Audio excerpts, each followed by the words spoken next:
एक दौर था जब दुनिया के नक्शे पर एक छोटा सा इलाका था, पहाड़ों के दरमियान, मैदानों के दरमियान एक रियासत वाक़ है। एक बच्चे ने वहाँ जन्म लिया, जिस बच्चे के बारे में किसी ने नहीं सोचा था कि ये बच्चा एक दिन तारीख का रुख बदल देगा। पिछले 2 अय्याम से आप इस सेगमेंट में ज़रा मॉडर्न जंगों के बारे में सुन रहे हैं। आज ज़रा पीछे चलते हैं, तकरीबन 2500 साल पहले चलते हैं। पर्सनैलिटी ट्रेड्स तब भी यही थे। वक्त गुजरा, ये बच्चा जवान हुआ। इस बच्चे की आंखों में अजीब ख्वाब पलने लगा।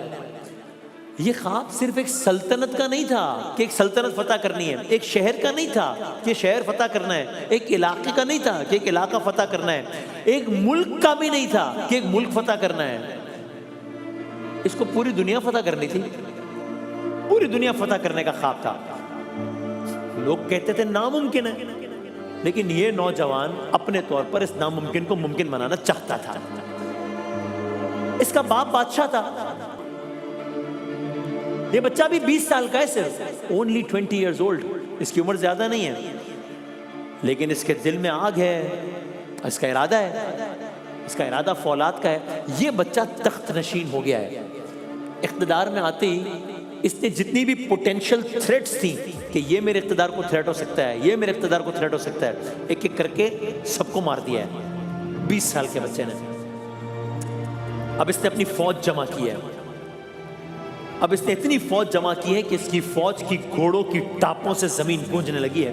और अब इसने एक सफर शुरू किया है, एक ऐसा सफर जिसने एशिया, अफ्रीका और यूरोप के बड़े हिस्से को हिला दिया है। एक शख्स 3 बर्रे आज़मों पर असर अंदाज हो रहा है। कहां एशिया, वहां अफ्रीका, वो यूरोप। इस दास्तान में पाकिस्तान भी आएगा आगे। सफर शुरू हुआ। कहा यह जाता है कि ये बच्चा जहां से गुजरता था वहां सिर्फ जंग नहीं होती थी, वहां तारीख का एक नया चैप्टर लिखा जाता था। शहर फतह होते चले गए, बादशाह शिकस्त खाते चले गए, और इस एक नौजवान सिपाही सालार का नाम दूर दूर तक फैलता चला गया। इसकी तरबियत भी गैर मामूली थी। बचपन से ही इसको जंगी हिकमत, फलसफा और क़यादत भी सिखाई जाती रही। इस बच्चे के उस्ताद का नाम आप सब जानते हैं,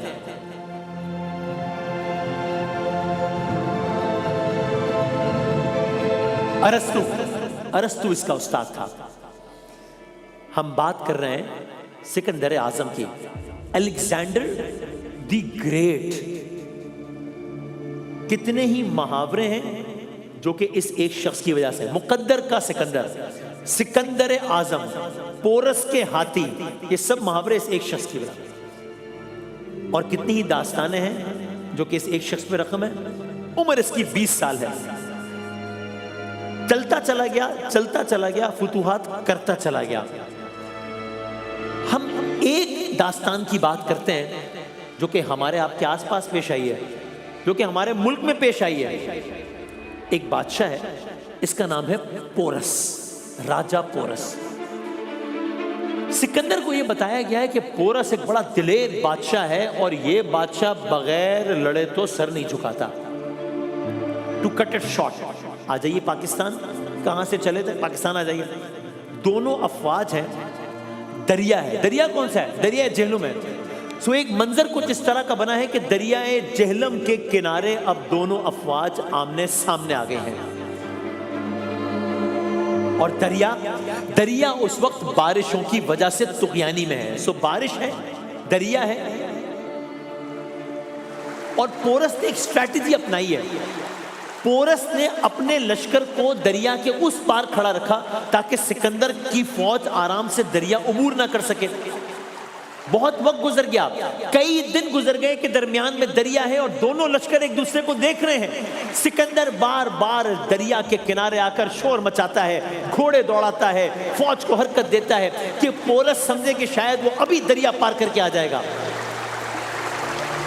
असल में एक चाल थी, लेकिन फिर एक फैसला कुन रात आई।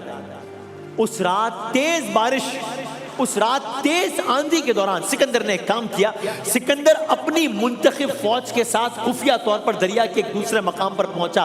कश्तियों और आरजी बेड़ों की मदद से दरिया पार कर गया। सुबह हुई, पोरस को मालूम हुआ कि दुश्मन दरिया के उस पार पहुंच चुका है। अब जंग नागुज़ीर हो गई है, अब जंग होनी है। बारिश हो रही है, मैदान सज गया है, गैर मामूली मंजर है।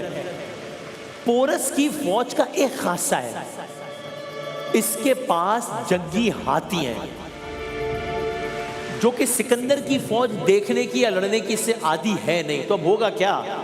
सिकंदर ये जंग जीतेगा, ये जंग हार जाएगा? अर्ज करते हैं, पोरस की फौज के सामने सबसे नुमाया चीज उसके जंगी हाथी हैं। इसने क्या किया? पोरस ने इन हाथियों पर सवार सिपाही नेज़े और तीर लिए खड़े थे और उनकी गरज से घोड़े बिदकने लगते थे। दूसरी साइड पर यूनान की फौज है। सिकंदर यूनान से था, मैसेडोनिया में पैदा हुआ था, तकरीबन 350 कबल मसीह तकरीबन। यूनानी फौज ने इससे पहले कभी जंग में हाथी देखे ही नहीं थे, इसलिए इब्तिदा में सिकंदर के सिपाहियों में इस्तिराब पैदा हुआ। मगर सिकंदर ने अपनी मशहूर घुड़सवार फौज को मुनज़्ज़म अंदाज में आगे बढ़ाया। अब जंग हो रही है, अब जंग आगे बढ़ रही है। बारिश से जमीन कीचड़ में बदल चुकी है, घोड़े फिसल रहे हैं, हाथी आगे बढ़ रहे हैं, दोनों तरफ से तेज नेज़े बरस रहे हैं। जंग तवील है, जंग सख्त है। आहिस्ता आहिस्ता सिकंदर की फौज ने पोरस के लश्कर को चारों तरफ से घेरना शुरू किया। उन्होंने एक और स्ट्रेटजी अपनाई। उन्होंने इन हाथियों को निशाना बनाने के बजाय हाथी के ऊपर जो लोग बैठे थे उन पर तीर चलाना शुरू हुए। अब नतीजतन वो लोग हाथियों से गिरना शुरू हुए, हाथियों में इस्तिराब पैदा हुआ, हाथी इधर उधर जाना शुरू हुए, हाथियों ने अपने ही लश्करों को कुचलना शुरू किया। बहुत से हाथी खुद जख्मी हो गए, बहुत से बिदक कर अपनी ही सफों में भागने लगे, जिससे फौज में इंतशार फैल गया।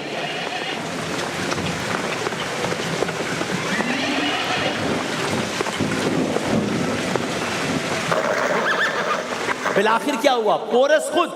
पोरस खुद जख्मी होकर हाथी पर अभी डटा रहा, लड़ता रहा, बिलाखिर उसे भी गिरफ्तार कर लिया। महावरा आपने सुना है, पोरस के हाथी साबित हुए। ये महावरा यहां से निकला कि भाई कहने को तो बहुत कुछ था, असल में तो ये मामला निकला, पोरस के हाथी साबित हुए। आपने सुना है मुहावरा, मुकद्दर का सिकंदर, ये वाला सिकंदर है। गोया कामयाबी इसका इस्तिआरा बन गई कि जहां जाता है जीतता ही चला जाता है, जीतता ही चला जाता है। इसलिए आज भी किसी को कामयाबी की अलामत कहना तो कहते हैं मुकद्दर का सिकंदर है, वही है सिकंदर, यानी कि जीतना ही जीतना है। लेकिन यहां भी अजीब वाकया हुआ। कहते हैं कि जब पोरस को, इस बादशाह को सिकंदर के सामने पेश किया गया तो सिकंदर ने इससे पूछा, बताओ तुम्हारे साथ क्या सुलूक किया जाए? पोरस ने बगैर झुके वकार के साथ जवाब दिया, बादशाह के साथ तो बादशाह जैसा ही सलूक किया जाता है।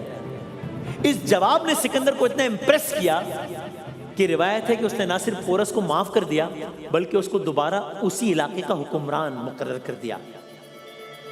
तारीख का यह किरदार सिकंदर आजम, दुनिया के 70 से जायद शहर इसके नाम पर हैं। 3 कॉन्टिनेंट्स पर एक इंडिविजुअल इफेक्ट हुआ है। कोई बड़ी जंग हारा ही नहीं है। 20 साल में सफर शुरू किया है, 32 साल में कहानी खत्म हो चुकी थी। ये मरा कब है? ये मरा कैसे है? मरने के बाद इसकी सल्तनत का क्या हुआ? इंसान और जंग, जंगों के असरात, जंगों के पीछे वजूहात, जंग का और ऑयल इकोनॉमी का ताल्लुक, जंग का और असलहा इकोनॉमी का ताल्लुक। इस समेत बहुत से सवालों के जवाबात हमारी इस नई शुरू होने वाली सीरीज में शामिल है। ये जवाबात कलर्स करेंगे।